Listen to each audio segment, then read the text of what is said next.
اخلاقی قوت کا سرمایہ. آپ بہت کمزور ہیں مادی لحاظ سے، عددی لحاظ سے بہت کمزور ہیں، لیکن اگر آپ کی اخلاقی قوت کا سرمایہ آپ کے پاس ہے تو آپ بہت طاقتور بھی ہیں، کیونکہ بہت سے لوگوں کی آپ کے سلسلے میں ایک اچھی رائے ہو، بہت سے لوگوں کی ہمدردیاں آپ کو حاصل رہیں، بہت سے لوگ آپ کے ساتھ صرف اس وجہ سے کھڑے ہوں گے کیونکہ آپ کے پاس اخلاقی قوت کا سرمایہ. بسم اللہ الرحمن الرحیم.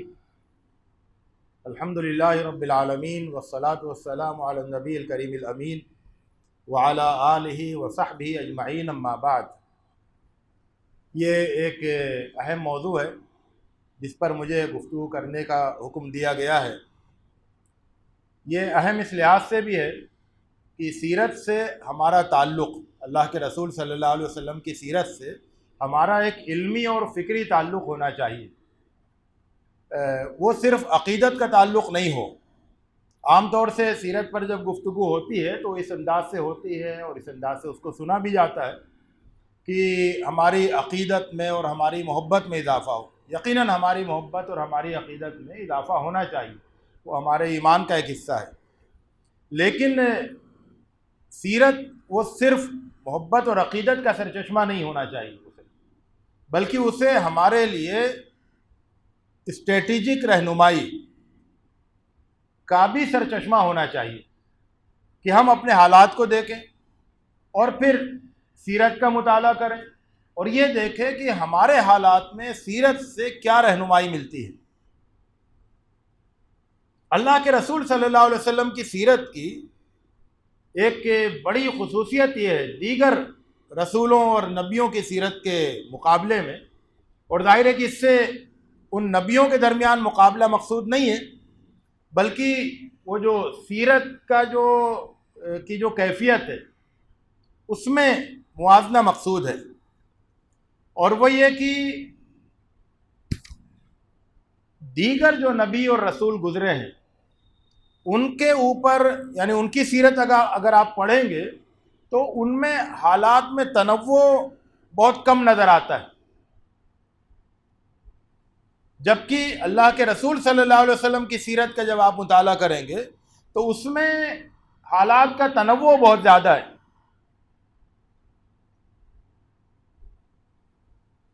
یعنی مثال کے طور پر حضرت نوح علیہ السلام کی سیرت، تو وہ اس کا ایک پہلو ہے کہ وہ ایک پورا عرصہ دعوت دیتے ہوئے گزرا، لوگوں نے قبول نہیں کیا، عذاب آیا اور وہاں پر پردہ گر جاتا ہے. حضرت عیسیٰ علیہ السلام کی سیرت، اس میں بھی کچھ پہلو ہیں. حضرت ابراہیم علیہ السلام کی سیرت میں کچھ زیادہ پہلو ہیں لیکن وہ بھی ایک حد تک ہیں. اللہ کے رسول حضرت محمد مصطفیٰ صلی اللہ علیہ وسلم کی سیرت میں یہ جو ہے کہ ایک ابتدائی دور ہے جس کو ہم مکی دور کہتے ہیں،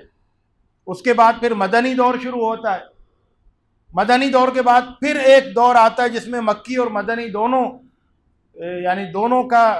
شامل ہو جاتے ہیں. اور پھر مکی دور جو ہے اس میں بھی کئی مرحلے ہیں. ایک مرحلہ بالکل بہت ہی کم لوگ ہیں، خاموش دعوت ہے. ایک مرحلہ جو ہے اس میں اعلانیہ دعوت ہوتی ہے، لوگ بڑھتے ہیں. ایک مرحلے میں جو ہے بہت سخت مخالفت ہوتی ہے، کمزوری بہت زیادہ ہوتی ہے، مادی لحاظ سے مخالفت بہت شدید ہوتی ہے. ایک مرحلہ وہ آتا ہے کہ جبکہ مادی لحاظ سے مکے ہی میں قوت بڑھ جاتی ہے، مخالفت جو ہے کمزور ہونے لگتی ہے. پھر ہجرت ہے، اس کے بعد پھر مدینے کا دور ہے. مدینے کے دور کے بھی کئی حصے ہیں. شروع کا دور جبکہ ریاست بہت کمزور ہوتی ہے، بعد کا دور جبکہ ریاست طاقتور ہو جاتی ہے. تو اس طرح سے آپ دیکھتے ہیں کہ اور پھر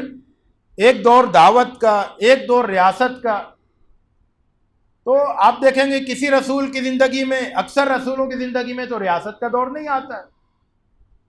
ہجرت پر گویا کہ ایک طرح سے وہاں عذاب آ جاتا ہے اور پھر تاریخ خاموش ہو جاتی ہے کہ اس کے بعد کیا ہوا. تو اس طرح سے یہ جو اللہ کے رسول صلی اللہ علیہ وسلم کی سیرت میں تنوع بہت زیادہ ہے، کئی طرح کے حالات ہیں. اور اس کی حکمت یہ معلوم ہوتی ہے کہ چونکہ اللہ کے رسول صلی اللہ علیہ وسلم کی سیرت کو قیامت تک کے لیے امت مسلمہ کے سامنے بطور نمونہ رہنا ہے، اور امت مسلمہ پر دنیا کے مختلف زمانوں میں مختلف علاقوں میں طرح طرح کے حالات آئیں گے،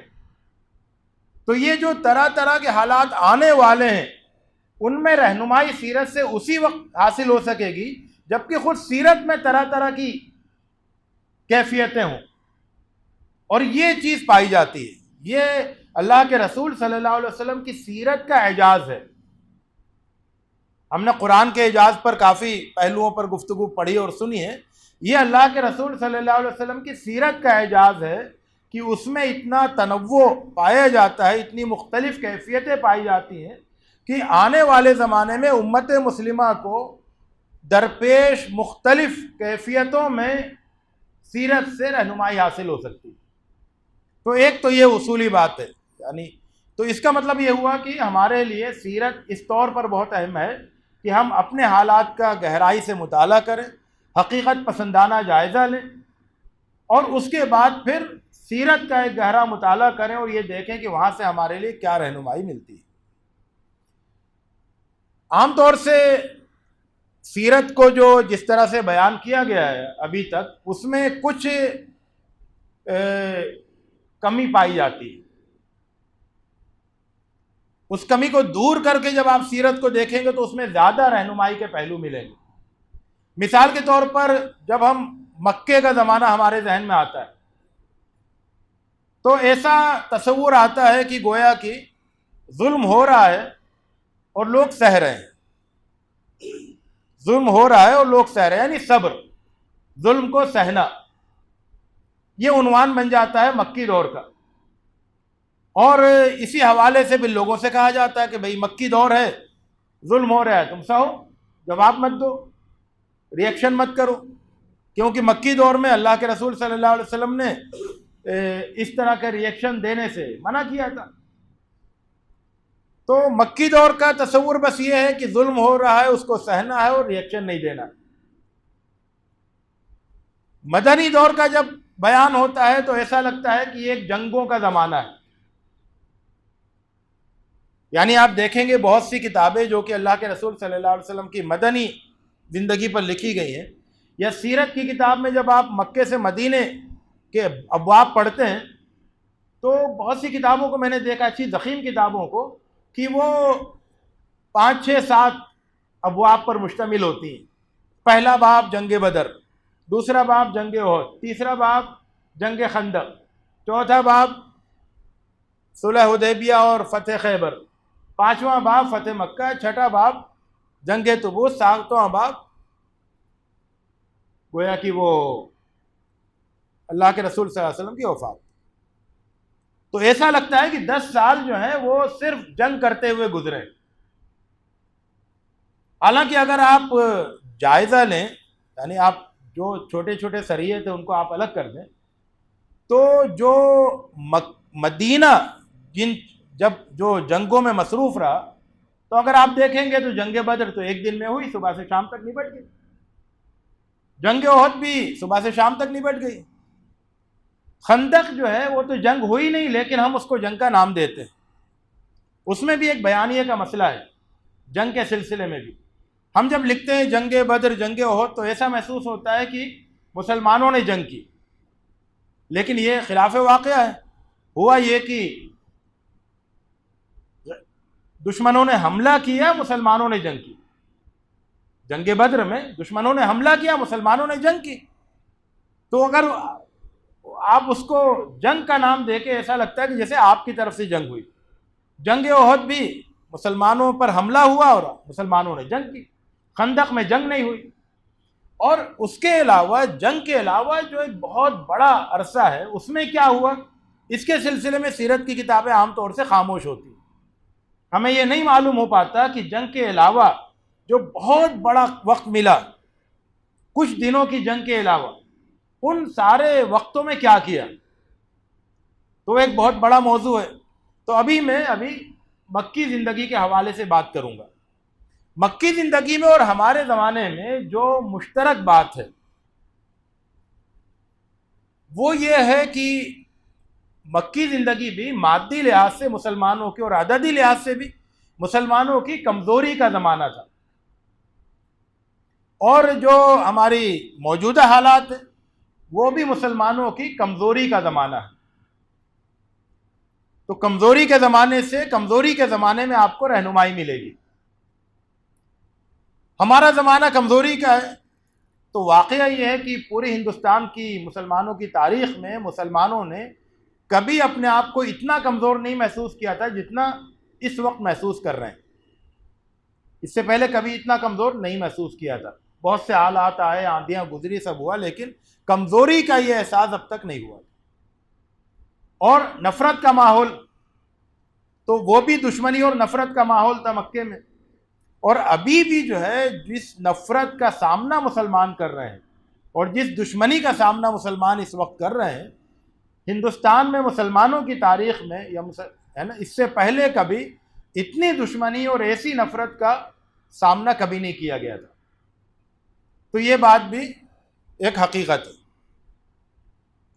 اب ہمیں یہ دیکھنا ہے کہ اللہ کے رسول صلی اللہ علیہ وسلم نے اس کمزوری اور نفرت کے ماحول میں کیا اسٹریٹجی اختیار کی تھی۔ یہ اسٹریٹجی ہم کو وہاں کا جائزہ لینے سے ملتی ہے۔ مثال کے طور پر اللہ کے رسول صلی اللہ علیہ وسلم نے جو سب سے زیادہ جس چیز پر توجہ دی مکے میں بھی اور مدینے میں بھی، وہ یہ کہ جو دین کی دعوت کا کام ہے، دین کو انسانوں تک پہنچانے کا کام، وہ پوری قوت جو ہے اس کے اوپر جھونک دی جائے، پوری تیز رفتاری کے ساتھ وہ کام ہوتا رہے۔ چنانچہ مکے میں ظلم ہوتا تھا، ظلم کو سہا جاتا تھا، لیکن بات یہاں تک نہیں تھی، بلکہ اصل بات یہ تھی کہ دین کی دعوت کا پورا کام ہو رہا تھا، پوری قوت کے ساتھ وہ کام ہو رہا تھا، اس بیچ میں جو ظلم ہو رہا تھا اس کو نظر انداز کیا جاتا تھا اپنے کام پر فوکس باقی رکھنے کے لیے۔ تو کام پر فوکس باقی رکھنے کے لیے ظلم کو نظر انداز کیا جاتا تھا، اس کو برداشت کیا جاتا تھا۔ مدینے میں بھی یہی کام زیادہ اس پر فوکس تھا، دین کی دعوت کا کام، دور دور کے قبیلوں تک، اور اس بیچ میں جو حملے ہوتے تھے دشمنوں کے، ان کا مقابلہ کیا جاتا تھا، اور ان کی وجہ سے اپنے کاموں کو نہیں روکا جاتا تھا۔ تو نصب العین جو ہے وہ اس کے لیے یکسو ہو کر جد و جہد، یہ مکی زندگی کا بھی اصل عنوان ہے اور مدنی زندگی کا بھی اصل عنوان ہے۔ اس جد و جہد میں سب لوگ شریک رہتے تھے، اور اس میں کوئی ایسا وہ رویہ نہیں اختیار کیا جاتا تھا یا رد عمل نہیں اختیار کیا جاتا تھا جس سے یہ فوکس، یہ ترکیز اور یہ رفتار جو ہے متاثر ہو۔ تو پہلا کام یہ تھا، جس کا نتیجہ کیا تھا، یعنی اس نصب العین پر فوکس رکھنے کا نتیجہ یہ ہوا کہ پہلے تعداد آپ جانتے ہیں کہ اللہ کے رسول صلی اللہ علیہ وسلم کے اوپر صرف چند لوگ ایمان لائے، اس کے بعد پھر اس محنت کے نتیجے میں تعداد بڑھتی گئی، اور جو ڈسٹرب کرنے کی کوششیں ہو رہی تھیں ان کو نظر انداز کرنے کے نتیجے میں کام جاری رہا، تعداد بڑھتی رہی، دعوت پھیلتی رہی، قوت آتی رہی، یہاں تک کہ کمزوری بھی دور ہوتی رہی، اور جو مخالفت کی شدت تھی، جو آزمائشوں کی شدت تھی، وہ بھی کم ہوتی رہی۔ تو مکے کے جو ابتدائی اور جو وسطی زمانے میں جو شدید مخالفت تھی، آخری زمانے میں وہ مخالفت دم توڑنے لگی، اور پھر آپ دیکھیں کہ جو دعوت کی جو روشنی ہے وہ کہاں تک پہنچی، مکے ہی کی زندگی میں، کہ ایک طرف جو ہے وہ اتنے بڑے بڑے مکے کے سردار، حضرت عمر، حضرت حمزہ، حضرت زبیر، حضرت سعد ابن وقاص، حضرت عبد الرحمن ابن عوف اور وغیرہ بڑے بڑے لوگ جو ہے وہ قافلے میں شامل ہوتے گئے۔ دوسری طرف جو ہے وہ حبشہ کے بادشاہ تک دعوت پہنچ گئی، وہاں کی مملکت میں دعوت پھیلنے لگی۔ تیسری طرف بہت سے قبیلوں میں دعوت پہنچ گئی، اور چوتھی طرف خود مدینے میں اسلام تیزی سے پھیلنے لگا۔ یہ سب کب ہوا؟ مکے کی اس آزمائشوں بھری زندگی میں۔ اور کیوں ہوا؟ اس وجہ سے ہوا کیونکہ پورا فوکس ہو کر اپنے نصب العین کو حاصل کرنے کی کوشش ہو رہی تھی۔ مرد بھی اس میں مصروف تھے اور عورتیں بھی اس میں مصروف تھیں۔ یہاں تک کہ عورتوں کے بارے میں بھی آتا ہے کہ وہ ام شریک نے اسلام قبول کیا اور اس کے بعد پھر وہ قریش کی عورتوں میں انہوں نے دعوت دینا شروع کر دی. تو عورتوں کے ذریعے سے عورتوں میں اسلام پھیل رہا تھا اور مردوں کے ذریعے سے مردوں میں اسلام پھیل رہا تھا. ایک تو یہ کام ہو رہا تھا. دوسرے جو ہے یہ جو نسب العین کے لیے ایک یعنی کچھ مستقل تقاضے ہوتے ہیں، آپ کے کچھ وقتی تقاضے ہوتے ہیں. تو دعوت اسلامی یا تحریک اسلامی کا جو مستقل تقاضا ہے، اسلامی امت کا جو مستقل تقاضا ہے، ان پر زیادہ فوکس کیا گیا وقتی تقاضوں کے مقابلے میں. مثال کے طور پر جیسے ہی چند لوگوں نے اسلام قبول کیا، اللہ کے رسول صلی اللہ علیہ وسلم نے دار ارقم میں تعلیم گاہ قائم کر دی، اور وہ تعلیم گاہ آخر وقت تک چلتی رہی. بہت آزمائشیں آ رہی ہیں، بہت ظلم ہو رہا ہے، سب کچھ ہو رہا ہے، لیکن تعلیم گاہ جو ہے وہ اپنی جگہ قائم ہے، کیونکہ وہ ایک مستقل ضرورت ہے. بغیر تعلیم کے، بغیر مضبوط دینی تعلیم کے، بغیر مستحکم دینی تربیت کے اسلامی امت قائم نہیں ہو سکتی ہے. تو چاہے جتنا بھی ظلم، جتنے بھی خطرے، جتنے بھی چیلنج ہوں، ان سب کے باوجود وہ جو مستقل کام ہے وہ متاثر نہیں ہونا چاہیے، وہ ضرور ہوتے رہنا چاہیے. چنانچہ دار ارقم میں تعلیم کا کام ہوتا تھا، اور وہاں سے جو لوگ فارغ ہوتے تھے ان کو مختلف گھروں میں بھیجا جاتا تھا کہ وہ وہاں چند لوگوں کو، 3 4 5 لوگوں کو بیٹھ کر ان کو تعلیم دے. تو وہ گھر گھر جو ہے مختلف مسلمانوں گھروں میں تعلیم گاہیں قائم ہو گئی. تو آپ ایک طرف سوچیں کہ حضرت بلال پر یہ ظلم ہو رہا ہے، حضرت خباب پر یہ ظلم ہو رہا ہے، اور وغیرہ وغیرہ، یہ سب ہو رہا ہے، عمار ابن یاسر، حضرت یاسر، حضرت سمیہ. اور دوسری طرف جو ہے تعلیم کا ایک بہت ہی ٹھوس نظام وہ جاری و ساری ہے. عام طور سے ایسا ہوتا نہیں ہے. یہ بہت ہی اسٹریٹجیکل طاقتور اسٹریٹجی تھی. عام طور سے کیا ہوتا ہے کہ جب خطرے، چیلنج، وقتی حالات، ان کا شور و غوغا، تو اس میں جو ہے جو مستقل کرنے کے کام ہیں ان کی اہمیت لوگوں کی نظر میں گھٹ جاتی. لیکن اللہ کے رسول صلی اللہ علیہ وسلم نے پورا فوکس ان 2 کاموں پر کیا. ایک دار ارقم میں تعلیم کے ذریعے سے، تربیت کے ذریعے سے مضبوط افراد کی تیاری، اور دوسرے جو ہے پوری یکسوئی کے ساتھ دین کی دعوت کا اور تبلیغ کا کام. تیسری چیز جو بہت اہم تھی وہ تھا اخلاقی قوت کا سرمایہ. آپ بہت کمزور ہیں مادی لحاظ سے، عددی لحاظ سے بہت کمزور ہیں، لیکن اگر آپ کی اخلاقی قوت کا سرمایہ آپ کے پاس ہے تو آپ بہت طاقتور بھی ہیں. کیونکہ بہت سے لوگوں کی آپ کے سلسلے میں ایک اچھی رائے ہوگی، بہت سے لوگوں کی ہمدردیاں آپ کو حاصل رہیں گی، بہت سے لوگ آپ کے ساتھ صرف اس وجہ سے کھڑے ہوں گے کیونکہ آپ کے پاس اخلاقی قوت کا سرمایہ ہے. آپ یہ دیکھیں کہ اللہ کے رسول صلی اللہ علیہ وسلم کے قریبی ساتھی حضرت ابوبکر رضی اللہ تعالیٰ عنہ کے سلسلے میں صحیح بخاری میں یہ حدیث ہے کہ ایک مرتبہ تنگ آ کر جو ہے آپ نے مکہ چھوڑ دیا کہ میں کہیں اور جا کے اللہ کی عبادت کروں گا. راستے میں ابن دغنہ ملے، کہنے بھائی آپ کہاں جا رہے ہیں؟ کہا کہ تمہاری قوم نے مجھے بہت پریشان کیا، مجھے عبادت تک نہیں کرنے دے رہے اپنے رب کی. کہا نہیں، مثلک لا یخرج ولا یخرج. آپ جیسے آدمی جو ہے نہ تو آپ کو نکلنے دیا جائے گا نہ نکالنے دیا جائے گا. آپ تو غریبوں کی مدد کرتے ہیں، آپ تو یتیموں کی سرپرستی کرتے ہیں، آپ تو رشتوں کو جوڑتے ہیں، آپ تو مہمانوں کی ضیافت کرتے ہیں، بوجھ اٹھاتے ہیں لوگوں کا. وہ ان کو لے کے واپس آئے، جبکہ ابن دغنہ جو ہے اسلام نہیں لائے تھے اور مطلب مشرکین کے بڑے لیڈر تھے. وہ لے کے آئے اور انہوں نے اعلان کر دیا کہ ابوبکر میری پناہ میں ہے، کوئی انہیں تنگ نہیں کرے گا. تو یہ جو ہے اخلاقی قوت کا سرمایہ ہوتا ہے جس کے نتیجے میں آپ کمزور ہو کر بھی طاقتور ہوتے ہیں. اللہ کے رسول صلی اللہ علیہ وسلم نے اپنی جمعیت کے اندر اس اخلاقی قوت کے سرمایہ کو خوب بڑھایا. ایک اور چیز بھی ہے، وہ یہ ہے کہ ہمدردوں میں اور جو بدخواہ دشمن ہیں ان میں ایک فرق کرنا. یعنی دیکھیے بہت سے لوگ ہو سکتا ہے کہ آپ کی دعوت کی مخالفت کریں، آپ کے اسلام پر تنقیدیں کریں،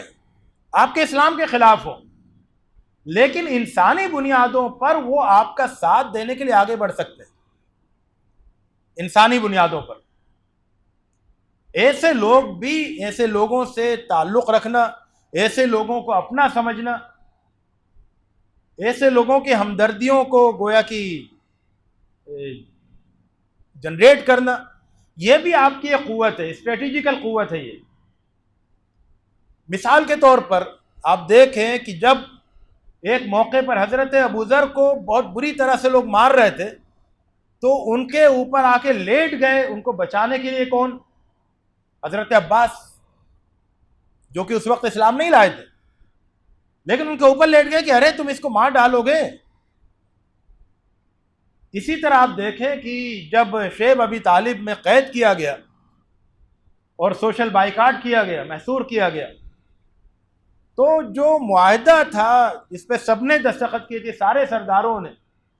اس معاہدے کو ختم کرنے کے لیے، کالعدم کرنے کے لیے جو لوگ اٹھ کر آئے، 3 لوگ، وہ اسلام نہیں لائے تھے، اور وہ لوگ تھے جن کا اس معاہدے پر دستخط بھی تھی، یعنی وہ آپ کے مخالف تھے، بظاہر آپ کے دشمنوں میں شامل تھے، لیکن ان کے اندر ایک انسانی جذبہ بھی تھا جس کی وجہ سے وہ سخت حالات میں وہ آپ کے لیے اٹھ کھڑے ہوئے اور انہوں نے جا کے جو اس معاہدے کو پھاڑ دیا، ختم کیا۔ تو یہ کیا چیز ہے؟ اس کا مطلب یہ ہوا کہ یہ جو ہم بالکل white and black and white کی طرح سے کہ ہم جو مسلمان ہیں ان کے علاوہ جو بھی ہیں وہ سب دشمن اسلام ہیں، یہ تقسیم صحیح نہیں ہے، بلکہ جتنے بھی لوگ ہیں ان میں بڑی تعداد ایسی ہو سکتی ہے جو آپ کے، یعنی یہ وہ لوگ تھے جو محمد صلی اللہ علیہ وسلم کو جھوٹا کہتے تھے، یعنی جھوٹا نبی، نہیں مانتے تھے آپ کی بات، اسلام قبول کرنے کو تیار نہیں، مخالفت کرتے تھے، لیکن اس مسئلے پر وہ آپ کے ساتھ کھڑے ہوئے تھے۔ بنو خزاعہ قبیلہ تھا پورا، اسلام نہیں لایا تھا وہ، لیکن وہ اللہ کے رسول صلی اللہ علیہ وسلم کا حلیف تھا، آپ کے ساتھ کھڑا ہوتا تھا۔ جو ہجرت کرنے والی ایسی خواتین کا تذکرہ ہے کہ وہ اکیلے نکل پڑی تو بنو خزاعہ کے لوگ انہیں مدینے تک پہنچا کے آئے۔ تو اس کا مطلب یہ ہوا کہ ہم جس جگہ کام کر رہے ہیں، جہاں ہم کمزوری کی حالت میں ہیں، وہاں ہماری ایک طاقت جو ہے وہ لوگ بھی ہیں جو ہم سے انسانی بنیادوں پر ہمدردی رکھتے ہیں، اور ہو سکتا ہے ان میں سے بھی کبھی کوئی ایک موقع پر کوئی ہمدردی نہ رکھے اور دوسرے موقع پر رکھے۔ اس لیے اتنا ہمیں شدت پسند اور کنزرویٹو نہیں ہونا چاہیے، تنگ نظر، کہ اگر کسی نے کبھی ہمارے خلاف کوئی ایک جملہ کہہ دیا تو وہ ہمیشہ کے لیے غیر ہو گیا، دشمن ہو گیا، چاہے وہ کسی اور موقع پر ہمارے ساتھ کھڑا ہوا ہو یا کھڑا ہو سکتا ہو۔ تو میرے کہنے مطلب یہ ہے کہ سیرت میں ہم یہ دیکھتے ہیں کہ اللہ کے رسول صلی اللہ علیہ وسلم کے ساتھ مختلف مواقع پر وہ لوگ کھڑے ہوئے جو دعوت کے میدان میں آپ کی مخالفت کرتے تھے۔ تو ایک بات یہ ہے، ایک اور بات یہ ہے جو اہم ہے، وہ یہ ہے کہ یہ جو دوست اور دشمن کی تقسیم ہے کہ یہ ہمارے دشمن ہیں، یہ عام طور سے جو قومی کشمکش ہوتی ہے اس میں یہ فہرستیں بنتی ہیں، قومی، نسلی، لسانی وغیرہ جو کشمکشیں ہوتی ہیں اس میں یہ ہمارے دوست ہیں، یہ ہمارے دشمن ہیں، جو ہمارے ساتھ کھڑا نہیں ہوا وہ ہمارا دشمن ہے، لیکن اور پوری قوم کو ہم دشمن قرار دے دیتے ہیں اس میں۔ لیکن جو دعوت کی جو جد و جہد ہے اس میں تو حقیقت میں کوئی دشمن ہوتا ہی نہیں ہے، سب جو ہیں وہ پوٹینشیل دوست ہوتے ہیں، کچھ ایکٹیو یعنی حقیقت میں دوست ہوتے ہیں، ایکچوئل دوست ہوتے ہیں، اور باقی جو ہے پوٹینشیل دوست ہوتے ہیں، یعنی ہو سکتا ہے کہ آج وہ دشمن ہے کل وہ دوست بن جائے۔ اور یہ چیز ہمیں اللہ کے رسول صلی اللہ علیہ وسلم کی سیرت میں نظر آتی ہے کہ حضرت عمر رضی اللہ تعالیٰ عنہ کہاں وہ اتنے سخت تھے اسلام کے خلاف کہ وہ ان کی باندی نے اسلام قبول کر لیا تو اس کو بے تحاشا مارتے تھے، وہ بھی چمڑے کے کوڑے سے ننگی پیٹھ پر لہو لہان کر دیتے تھے، اور کہاں جو ہے وہ اسلام کے اتنے بڑے جانثار بنے۔ عمیر ابن وہب کہاں وہ مکے میں سب سے بڑا شیطان مانا جاتا تھا، اور جب وہ مدینے آیا اللہ کے رسول صلی اللہ علیہ وسلم کو نعوذ باللہ قتل کرنے کی نیت سے، تو لوگوں نے کہا کہ یہ کتا کہاں سے چلا آیا؟ اور جب وہ اللہ کے رسول صلی اللہ علیہ وسلم کے حسن اخلاق سے متاثر ہو کر وہ اسلام میں داخل ہوا اور سچے دل سے اسلام میں داخل ہوا، تو حضرت عمر رضی اللہ تعالیٰ عنہ نے کہا کہ جب یہ مدینے میں آیا تھا اور اس بہانے سے آیا تھا کہ میں اپنے بیٹے کو فدیہ دے کے چھڑانے کے لیے آیا ہوں جنگ بدر کے بعد، تو کہا کہ اس کا چہرہ جو ہے مجھے سور سے زیادہ مکروہ لگ رہا تھا، سور سے زیادہ اس کے چہرے سے کراہیت ہو رہی تھی، لیکن اس وقت اس کا چہرہ جو ہے وہ مجھے اپنے بیٹوں سے زیادہ پیارا لگ رہا ہے۔ تو اور پھر آپ یہ دیکھیں کہ حضرت عمر اور ابو جہل، یعنی یہ لوگ اتنے شدید دشمن بنے ہوئے تھے اسلام کے، اللہ کے رسول کے، اور اللہ کے رسول صلی اللہ علیہ وسلم ان کے لیے دعا کر رہے تھے کہ ان کے ذریعے سے اسلام کو قوت عطا فرما دے۔ تو یہ جو دعوتی جد و جہد میں اپنے سخت سے سخت دشمن کو پوٹینشیل دوست مان کر اس کو دعوت دینی چاہیے، اسی غم گساری سے، اسی خیرخواہی سے، اسی تڑپ سے اور اسی اصرار کے ساتھ۔ تو اس طرح سے ہم دیکھتے ہیں کہ یہ جو مکی زندگی میں یہ جو اور بھی کئی پہلو ہیں، تو اگر ان کو آپ سامنے رکھیں تو آپ یہ دیکھیں گے کہ